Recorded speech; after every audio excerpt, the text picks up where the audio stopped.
Hello and welcome to Invisible Gamer's Culture Shock, the show where I, your host Tristan Ettleman, guide you through the inspirations, the inspired, and the popular culture surrounding a game with a milestone anniversary. This month, that game is Scott Pilgrim vs. the World, the game, which turned 5 on August 10th. The side-scrolling beat-em-up was released in order to coincide with the stylish film adaptation of Brian Lee O'Malley's graphic novel series. And despite being a movie tie-in, the Scott Pilgrim game is a quality one, and actually has more in common with the original comics than the film. But what does every Scott Pilgrim release have in common? References galore. To answer my own question, O'Malley's distinct referential humor is supplemented by scores and scores of video game, music, and anime jokes. As such, the very DNA of Scott Pilgrim is infused with classics of the movie, TV show, novel, comic book, music, and video game worlds. While Scott Pilgrim vs. the World, the game, is the basis for this culture shock, we're going to be taking a look at the other Scott Pilgrim incarnations as well, in order to discuss creations like them.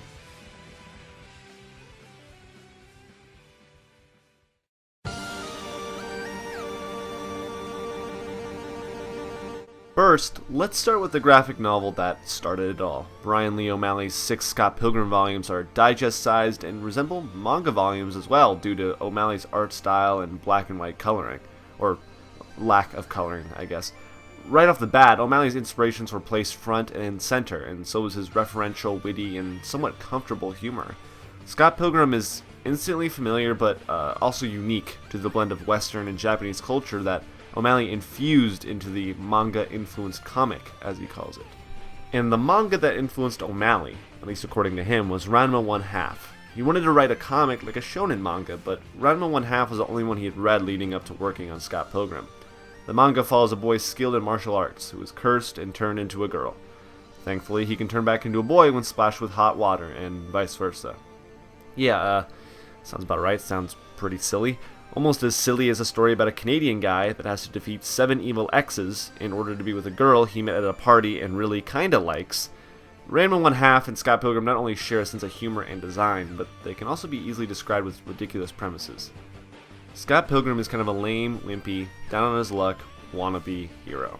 Considering all the perfect specimens that populate superhero comics, it makes sense that the medium would spawn stories told from the perspective of someone totally different. One such story is Kick-Ass. Written by Mark Miller, the comic follows nerdy teenager Dave Liszewski, Dave, as he takes on the guise of Kick-Ass in order to, well, kick ass. The asses of bad guys, specifically. Since he's a normal kid, though, he gets messed up quite a bit. Nevertheless, Dave's arc is mostly satisfying and tells the mostly triumphant story of the underdog. The film adaptation, which stars Aaron Johnson, Chloe Grace Moritz, and Nicolas Cage in his best role in like 20 years, makes things a little more positive and less morbid than the comic. That's saying a lot, though, because the movie isn't necessarily happy-go-lucky either. Kick-Ass also spawned another film sequel and 3 subsequent comic series. Scott Pilgrim is fueled by video game powers as well as musical inspiration. If there's a comic that's more inspired by music than Phonogram, then I'll probably check it out, because I really like Phonogram.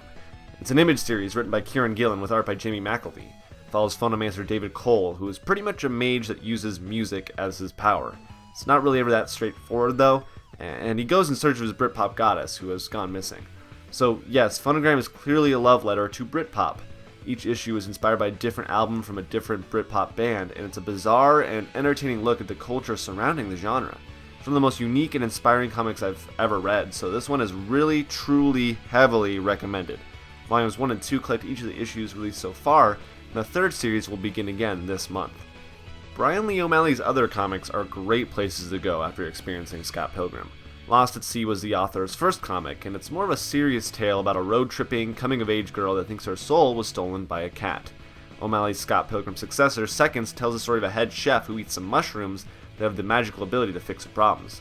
Sounds like most magic mushrooms, if you know what I mean. Don't do drugs. She kind of just ends up with more problems, though. These stories are a little more profound and dramatic than Scott Pilgrim, but they have the characteristic O'Malley look and outlandish premises in writing. Scott Pilgrim is one of the 2 comics that have been able to make me actually laugh out loud. Lol, as it were.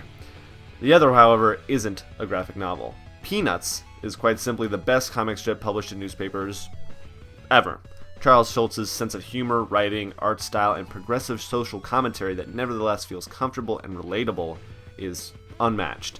I'm a huge fan of Peanuts, and it shows.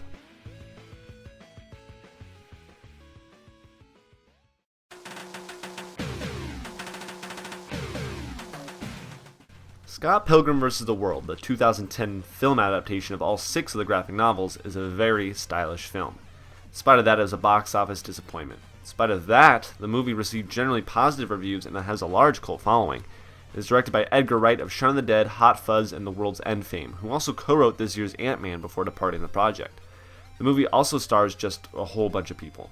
Michael Cera, Mary Elizabeth Winstead, Kieran Culkin, Chris Evans, Jason Schwartzman, yes, again, a whole bunch of people.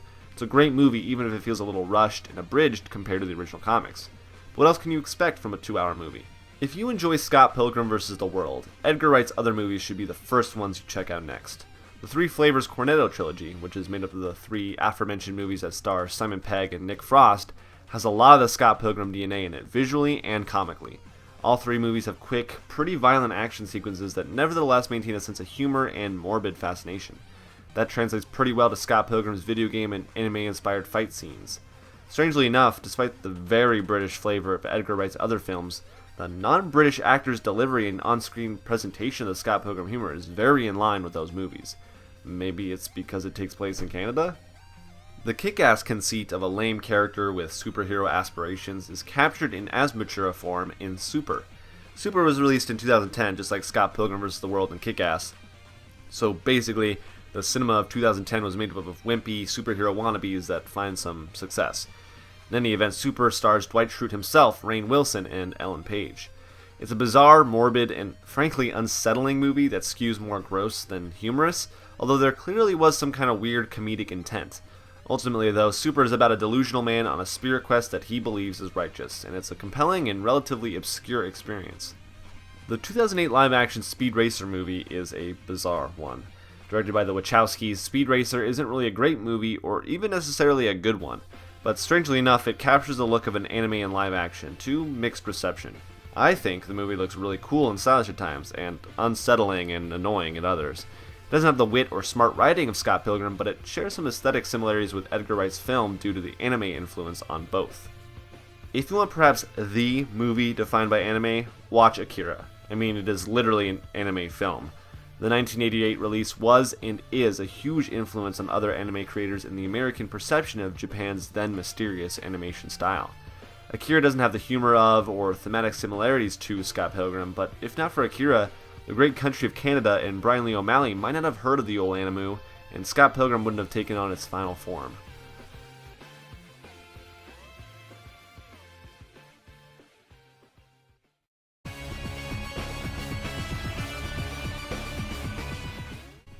Some of the television adaptations of the manga that form the basis of Scott Pilgrim ended up being much more popular than their non-moving source material.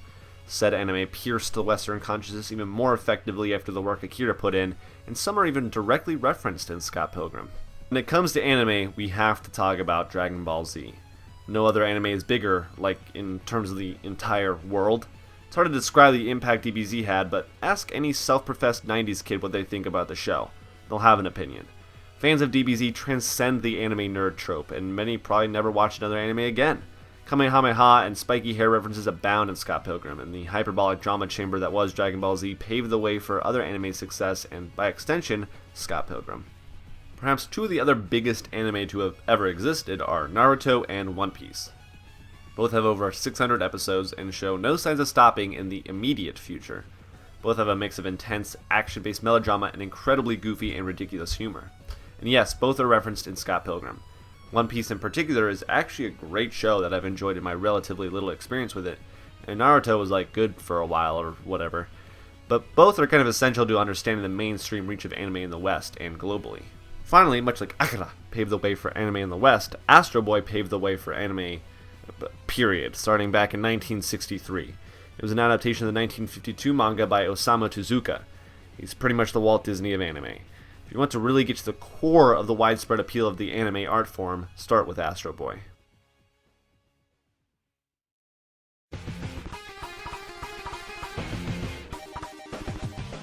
Scott Pilgrim is primarily and visually influenced by anime and video games, but music also plays into the franchise's referential core, even beyond Scott and friends playing in a band.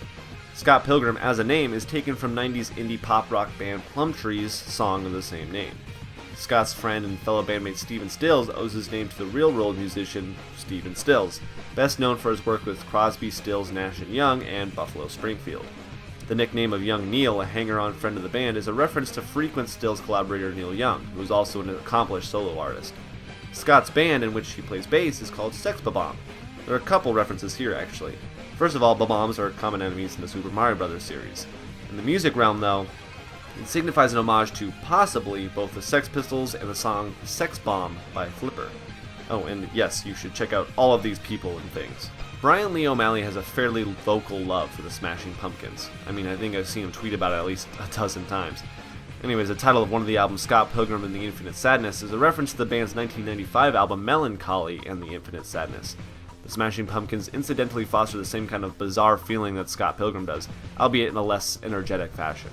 The band's sound and style certainly embody the kind of surreal and earnest creativity of Scott Pilgrim. The band Star Bomb is one of the funniest and most notable examples of the intersection between video games and music, which is perfect when talking about Scott Pilgrim. Made up of Ninja Sex Party duo Danny Sexbang and Ninja Brian and YouTube personality Ego Raptor, Star Bomb is a comedy group that has parodied a number of games across his 2 albums. Ninja Sex Party is honestly one of my favorite bands, and Star Bomb carries over that sound into a more electronic fashion with the rapping skills of Ego Raptor. Finally, it makes sense that the Scott Pilgrim vs. the World soundtrack would be a great place to go for music that evokes Scott Pilgrim. It's one of the best licensed movie soundtracks out there, and led me to discover some great bands like Metric and Black Lips. It even features many of the tracks that O'Malley would include in the back of the graphic novels as ideal soundtracks for each volume. This soundtrack was the one that got me interested in soundtracks and scores in general, so I highly recommend it.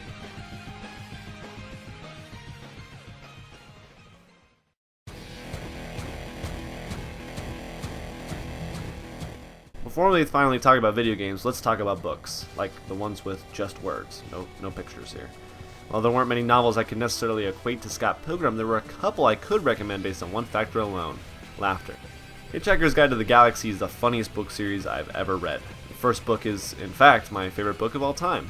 Douglas Adams' sci-fi comedy epic is incredibly smart, strange, and satisfying, and in that it shares a lot with Scott Pilgrim.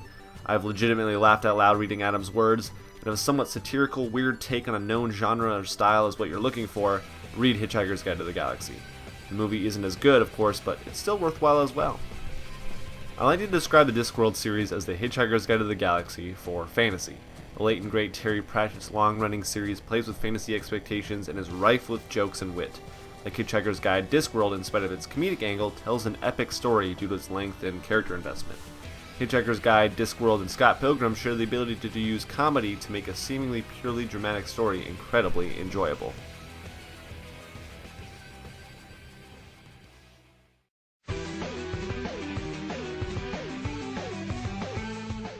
So, Scott Pilgrim vs. the World, the game, pulls a lot from 90s beat-em-ups. Much like the Scott Pilgrim comics and movie, the game is a vast homage to that genre in particular, due to its gameplay style alone.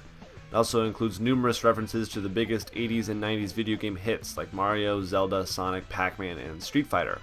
But let's talk about the beat-em-ups that help Scott Pilgrim vs. the World, the game, be what it is. Teenage Mutant Ninja Turtles was the biggest thing in the 80s and 90s. As such, there were a lot of games that came out of the Mega franchise. Luckily enough, Konami, who held the game license, made some quality games. The first NES installment is a notoriously hard platformer, but most every game that came after was clearly defined as a beat-em-up. The first TMNT arcade game and Turtles in Time specifically were some of the best in the genre at the time, even as licensed games. Some of the characters' moves in the Scott Pilgrim game are even pulled from Konami's TMNT games. Since TMNT was such a big deal, there were numerous attempts to capture the anthropomorphized mutant animal squad dynamic. Rare's NES game Battletoads was a clear shot at that, even down to it being made as a beat-em-up. Battletoads is a ridiculously hard game, but also a stylish and satisfying one if success is ever achieved. Despite being a clear go at the Turtles phenomenon, Battletoads did ultimately take on a life of its own. That theme is almost as catchy as the TMNT one. Now, I haven't really played Streets of Rage or River City Ransom much, but it's undeniable that they had a huge influence on the Scott Pilgrim game. Based almost entirely on their relative obscurity to the mainstream audience, the references to those games shine even more brightly somehow. They represent opposite angles of the beat 'em up genre, though. Streets of Rage tries to be a little more realistic and gritty and ends up being ridiculous in the process.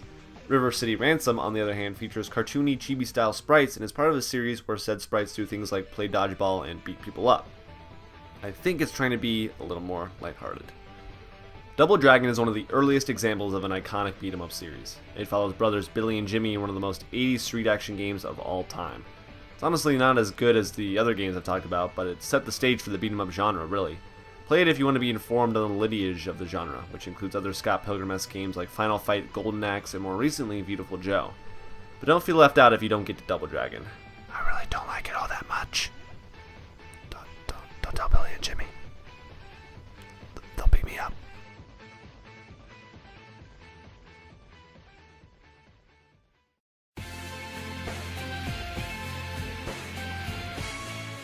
But I did really enjoy Scott Pilgrim vs. the World, the game. Unfortunately, if you don't already have it, you probably can't get it. The game was delisted from online storefronts at the end of 2014, most likely due to the license expiring. And since the game was released only digitally, well, I guess you just gotta find it where you can. Wink, wink. It's definitely worth playing and is the perfect video game adaptation of Scott Pilgrim and all that the series stands for. And that's why 5 years later, we're still talking about it. Or at least that's why I am. I hope you enjoyed this episode of Culture Shock.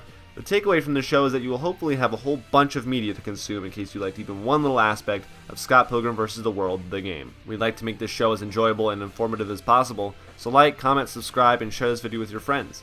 And watch the first episode of Culture Shock, which is all about Missile Command and the Cold War. Now, if you excuse me, I have some people to beat up or something. Get away from Billy and Jimmy. Fucking beat me up. Get out of here.